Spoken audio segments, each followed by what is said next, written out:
Good evening, I'm Nancy Francis. Next on a special edition of News 8, it's official, Iraq backs down, but the White House says next time there won't be a warning. If you're looking for snow tires, you may have to wait. And Joe Becker shows us who's still in the hunt for the Super Bowl. News 8 is next. KGW TV, Portland. Now, live from Portland, this is News 8 Special Edition. Good evening. Military action against Iraq has been averted. The White House says Saddam Hussein backed down and dispersed missiles threatening Allied jets in southern Iraq. But as Jamie McIntyre reports tonight, White House and Pentagon officials are putting Baghdad on notice that next time there will be no warning. U.S. air power is ready to carry out Allied threats to strike targets in Iraq at any time without warning if Saddam Hussein again moves any missiles in a hostile manner. They got a 48-hour ultimatum to take them out. They may or may not have been taken out. They may be put back in. If they are, we have every capability to knock them out. It would take as little as a day or so for the Iraqi missiles to return to a threatening cluster arrangement called a kill basket, where they can potentially overload a plane's defenses by targeting it from several directions at once. If that happens, the Pentagon says, as in the case of the shoot-down of an Iraqi MiG last month, the first official U.S. announcement would come after the U.S. takes military action. What we have said is, no more warnings. You violate anything, and it's up for grabs. And military sources say punitive airstrikes would not be limited to old Soviet SA-2 and SA-3 missiles, which Iraq may consider expendable. Prime potential targets remain Iraqi air bases and planes which Saddam cannot replace.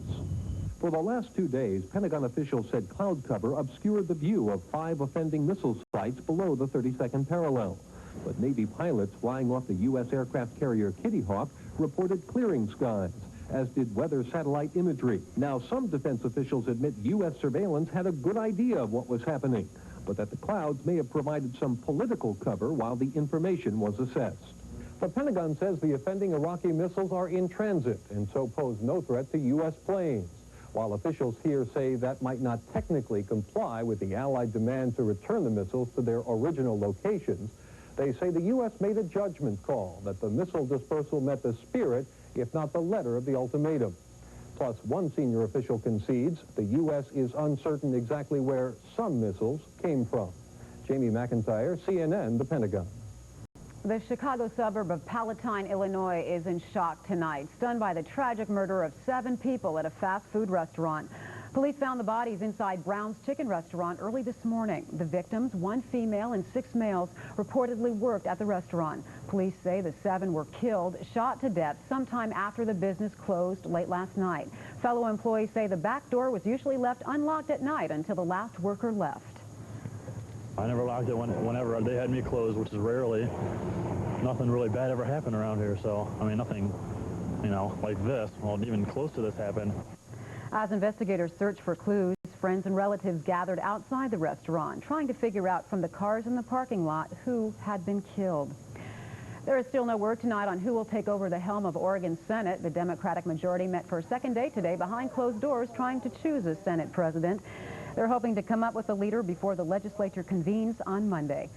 The stalemate appears to be over. 52-year-old Grattan Cairns of Eugene and 55-year-old Joyce Cohen of Lake Oswego. Former Senate President John Kitzhaber is retiring after 4 terms at the helm. With this spate of inclement weather, tire stores are having a heck of a time stocking snow tires. Studded tires are blowing out of area tire shops like a cold wind through the gorge. This Les Schwab store in Northeast Portland got a shipment of 500 snow tires last night. Even that lasts only about a week these days, and a lot of folks were eagerly awaiting today's shipment. So we're finally, after 2 weeks of trying and running around on chains and switching them on and off, getting some studded tires. Churchill's Ford Probe has a popular wheel size, making snow tires more difficult to find. And it's doubtful the weather will warm up soon enough to make the run on snow tires dwindle. Well, the cold weather might make driving tough for you, but not many of us depend on mild weather for our jobs. That is the case with caneberry farmers, though. That term covers farmers who grow raspberries, blackberries, and marionberries, and they are sold for jam and frozen products for the most part. Farmers like Brent LaFollette worry the cold weather is hurting their crops. 2 years ago, an Arctic blast lowered caneberry harvest by 25 to 50%, depending on the berry in the field. La Follette thinks his plants are okay just so far. Yeah, in the past, when we'd see the freeze damage, you'd see discolored tissue down in here. It'd be kind of a darker brown color down instead of the real light green and the white color. So I don't feel it. We probably haven't seen damage here as of yet. La Follette says he won't really know if the crop was hurt until the plants begin to grow in the spring. There's going to be a new crop of students at a private Portland high school. Just ahead on this special edition of News 8, Jesuit goes co-ed. And we'll go to a local Star Trek convention where a certain Spock look-alike feels very much at home. This edition of News 8 is closed captioned through a generous grant from Smith's Home Furnishings, because nobody cares like Smith's. For your free Sober Spirits recipes, write KGW TV, 1501 Southwest Jefferson, 97201. Katie was just 6. She was the youngest of our children. She was a little tomboy, funny, spirited, just full of life. And when she died, we donated her organs so that another child might live. Tommy is our only son. What a gift you have given us. Yesterday, Tommy did something we never thought possible. Yesterday, he turned 6. Become an organ or tissue donor. Give someone the chance of a lifetime. Hi, I'm Jerome Kurz of the Portland Trailblazers. Nobody should have to choose between heating and eating. Oregon Heat helps families learn new ways to manage their expenses. You can help too by sending a tax-deductible donation to Oregon Heat, or drop it off at your nearest Bank of America branch. Let's help everyone stay warm. Announcing a major advance in muscle pain relievers. New Eucalyptimint, the rub that combines powerful pain relief with a terrific scent. New Eucalyptimint muscle pain relief, the rub that works great and smells great.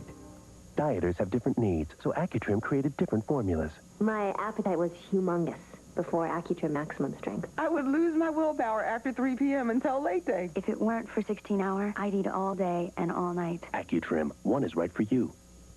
Hi, everybody. Wait, Reed, don't start without me. I was waiting, but I can't wait much longer to tell them who's coming on our next show. That good? Oh, wait till you see. On the next live hit song, Just Another Day Without You, zoomed to the top of the charts. And he's got more hits ahead. John Cicada. And the legend lives on. Kung Fu star David Carradine will show us why on the next live. No wonder you couldn't wait. See? Join us for the next live. Yeah. Monday morning at 9. This kind of examination, because people have got to know whether or not their president is a crook. Well, I'm not a crook. I've earned everything I've got. What has historically been an all-boys Catholic high school took a major step toward co-education today. Jesuit High School's transition from all-male to co-ed began today as girls showed up for the school's placement exam. This marks the first time in Jesuit's 37 years that girls will be allowed, and those who showed up at today's placement test are excited about attending the college prep school.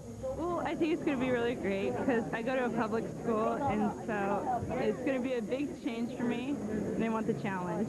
Well, Jesuit's got a really good reputation, and I've been going to a public school for all my life, and I'm just looking for something a little more, I don't know, different. But what it will be like for the boys who've been attending the school for years?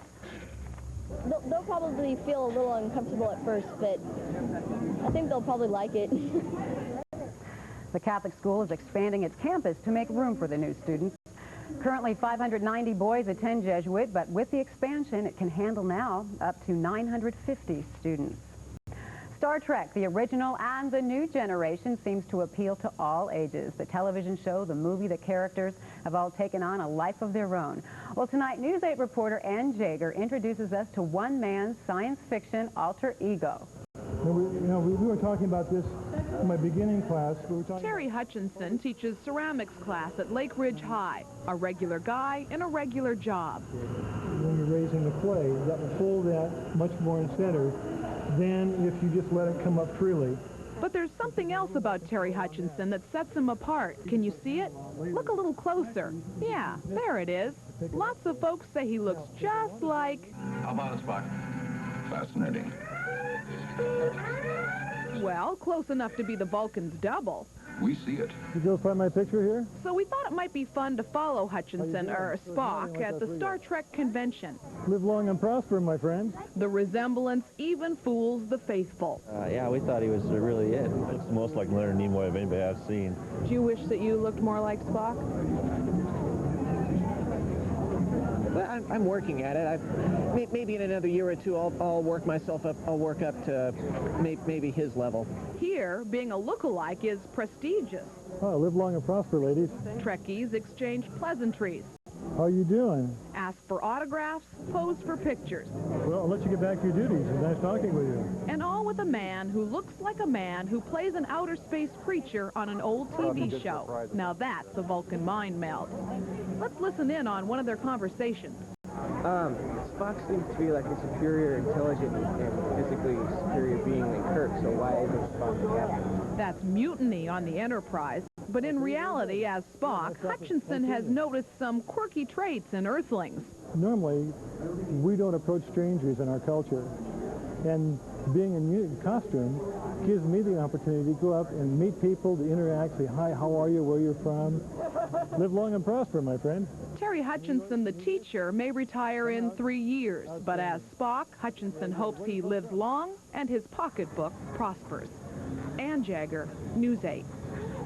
And Terry Hutchinson does have an agent, I understand. He's currently trying to get side jobs as Spock in our galaxy. That's hard to do. Have you tried that? It requires some coordination. I've never tried that. Maybe the Blazers should have tried it tonight. Well, they could have used something. As you probably know, it wasn't a good night for the Blazers. I've got the highlights, plus a look at the NFL playoffs. Only 6 teams are left on the road to the Super Bowl. Sports coming up next.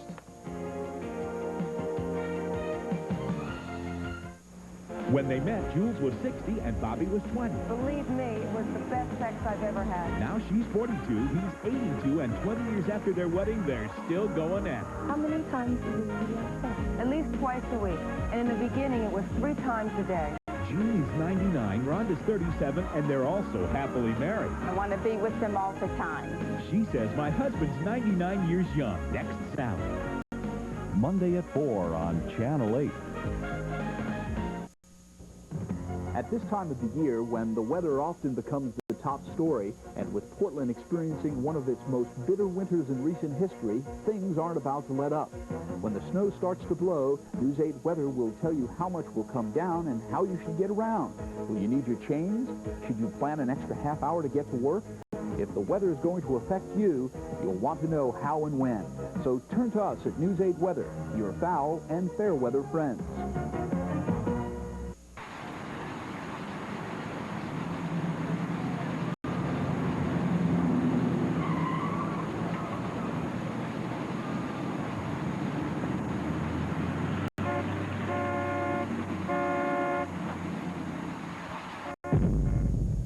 Before we drive ourselves crazy, try this commuter remedy.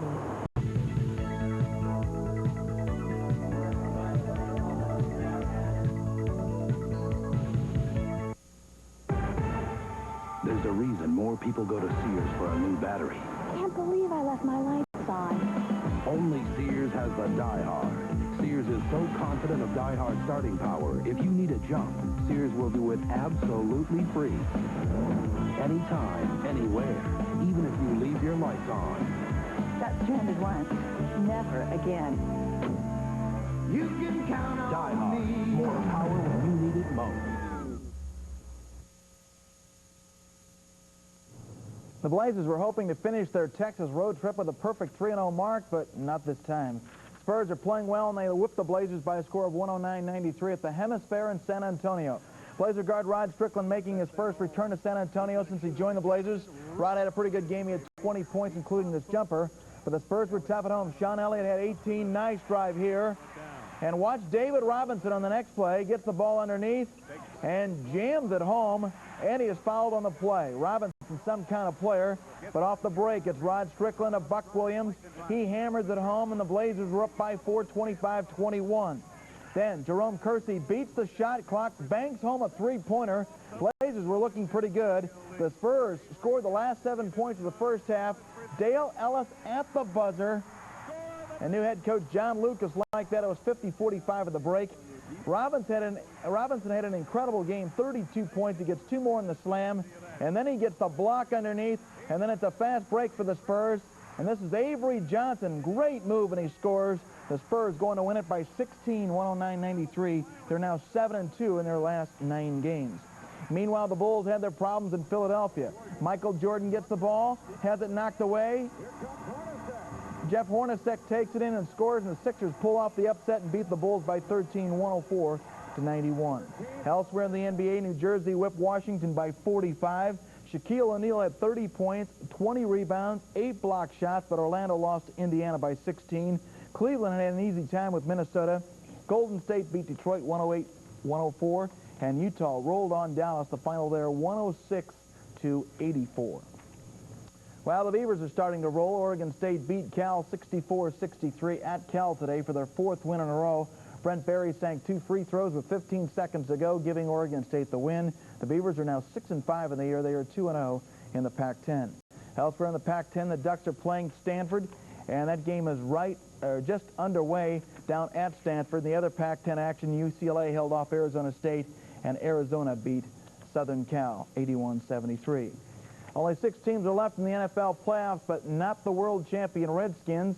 San Francisco beat Washington today to send the Skins home for the winter.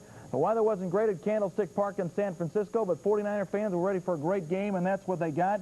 First quarter, Steve Young at quarterback for the Niners, and he looks for John Taylor and fires, gets the deflection, and it's a touchdown, 7-0 in favor of San Francisco. Then in the second quarter, Young again, this time looking for the tight end, Brent Jones. He has it, fumbles the ball, but recovers in the end zone. It was 17-3 San Francisco at halftime, but the Skins are tough. Mark Rippon with a 1-yard score. That made it 17-13 early in the fourth quarter. Washington gets the ball back. They have a chance to score again. They're deep in San Francisco territory, but Brian Mitchell fumbles the ball, and San Francisco recovers. The Niners hold on to win it 20-13. They're now 15-2 on the season. Meanwhile, in the AFC playoffs, the Bills were in Pittsburgh, and Steeler fans pulled out the terrible towels from the Steeler glory days back in the 70s. Pittsburgh jumped out on top 3-0, but the Bills used a couple of turnovers to take the lead. Frank Reich to Mitch Farrat.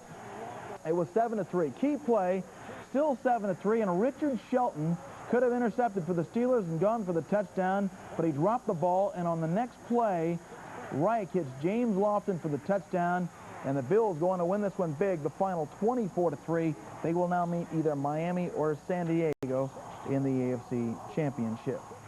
Well, the PGA Golf Tour is holding its first event of the season this weekend down in Carlsbad, California. It's the annual Tournament of Champions. Davis Love III has a 1-shot lead with 1 round to go. This tournament is only open to players who won on the tour last year. Davis Love III battled Paul Azinger all day and finally took the lead with his birdie on the final hole. Love shot a 3 under par 69. He leads Azinger by 1 shot after 3 rounds. Azinger shot a 70 today. Fred Couple shot a 72. He has 9 shots off the pace. The weather forecast calls for heavy rain in Southern California, so they may not get the final round in, and that would be too bad. At 11 o'clock, we're hoping to have post-game interviews from tonight's loss at San Antonio. The Blazers have been playing very well, but San Antonio's a tough team, and it's hard to win that many games on the road. And San Antonio playing great ball under John Lucas, their new head coach. Okay, comments at 11. Thanks, Joe. One of the hottest topics in the news this week was the cold weather, and next Pete Parsons will have the latest forecast, so stay tuned.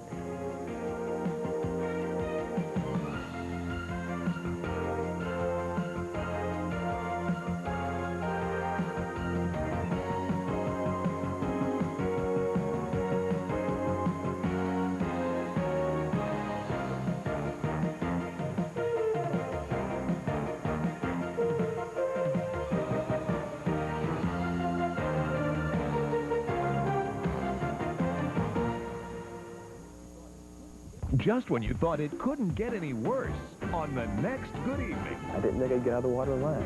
His kayak capsizes in 51-degree water. Boats drive by and don't see him. Coast Guard choppers miss him too. What else could go wrong? Lots. I was all set to die. A Northwest man relives his nightmare at sea. Then she's finally gotten the exposure she's been looking for. Get up close and personal with TV's hottest tomboy. Monday at 6:30 on Channel 8. Hi, I'm Joe Sutilli from News 8. This year, over 2,000 classrooms are helping make our weather school program a huge success. In fact, a few students wrote in to tell us why. Dear Joe Sutilli, I got to learn some really neat things about the weather. Will you write back at my home address so we could get to know each other like pen pals? Who knew weather could be so much fun? Stay tuned for more weather school questions on News 8, Mondays, Wednesdays, and Fridays. Weather School brought to you by Channel 8 and Payless Drugs. Lower back pain, neck pain, upper back pain. There are all kinds of back pain. Doan's relieves them all with an ingredient these brands don't have. Relieve back pain with Doan's, the back specialist. When you fight greasy pots and pans, you can take the gloves off. With Ivory Clear, Ivory attacks the grease, not the natural oils in your skin. Fight grease with your bare hands with Ivory Clear. When your sinus and nasal congestion feels this bad, what can you do? Last year, you wanted to call the doctor. Last year, you wanted a prescription. But this year, Tavis D in its full prescription strength is available without a prescription. Just one tablet helps relieve 12 hours worth of painful congestion and sneezing. Guess what? I'll be there after all. Tavis D. One tablet, 12 hours, and now no prescription.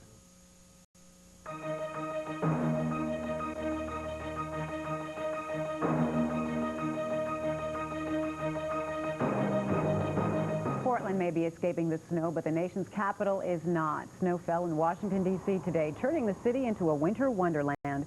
Snowflakes floated through the skies around the prestigious Washington Monument. Even the nearby Jefferson Memorial had that special winter look.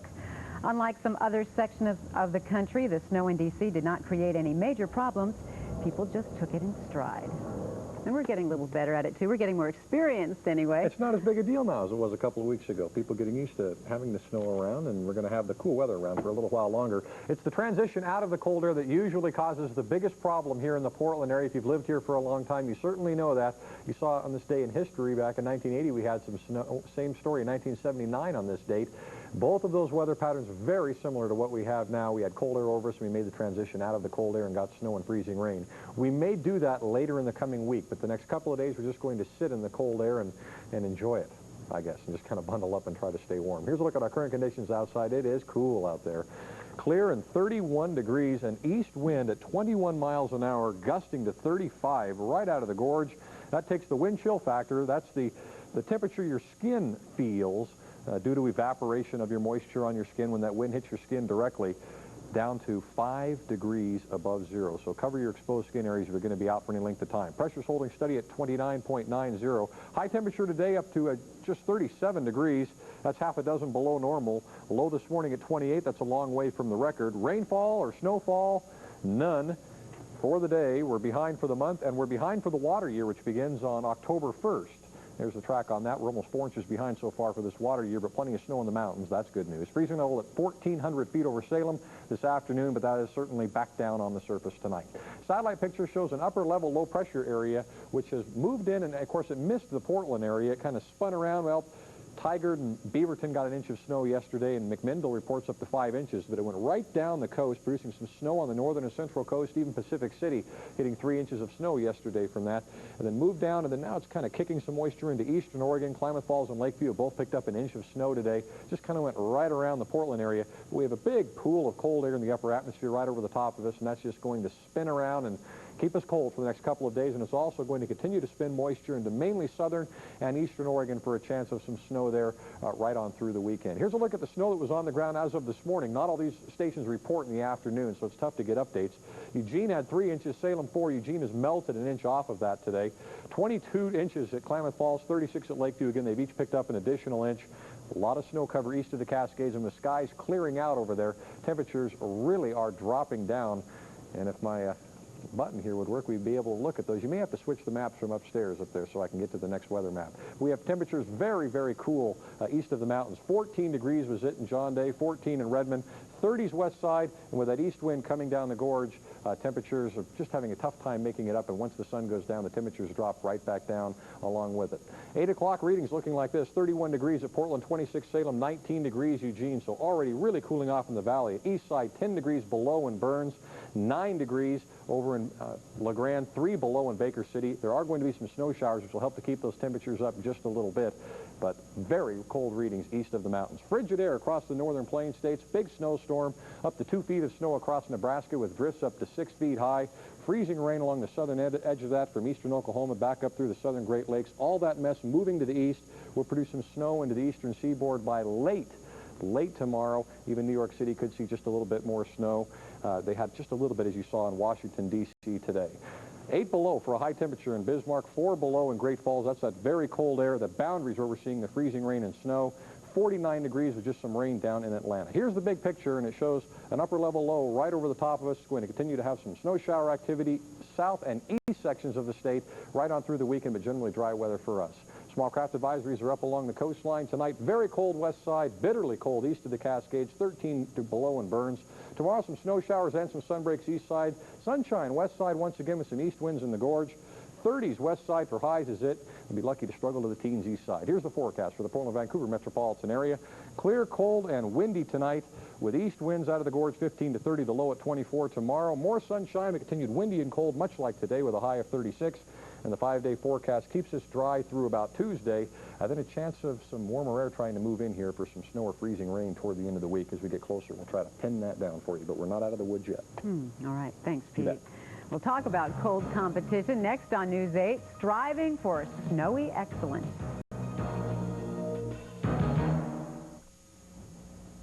The best stories are the real stories, and the real story of Elvis Presley and Colonel Parker is on the next Inside Edition. Reporter Craig Rivera takes you inside one of the strangest relationships in show business and profiles the man even the king had to answer to. See a side of the story you won't see on any primetime movie. The real Elvis, the real Colonel, only on the next Inside Edition. Monday night at 7:30. I'm Sharon Mitchell. And I'm David Gillen with Channel 8's Good Evening. You know, Super Bowl Sunday is almost here, and for many of us that means a Super Bowl party. Well, we at KGW TV urge you to celebrate safely. Please join us and say, no thanks, I'm driving.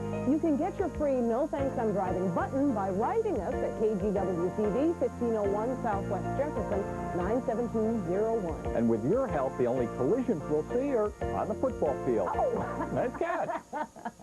I think kids today need to learn responsibility. Mine have dish night, and they do a great job. So there's no food like little tomato seeds left stuck on the plates. They always pre-rinse, and they never overload.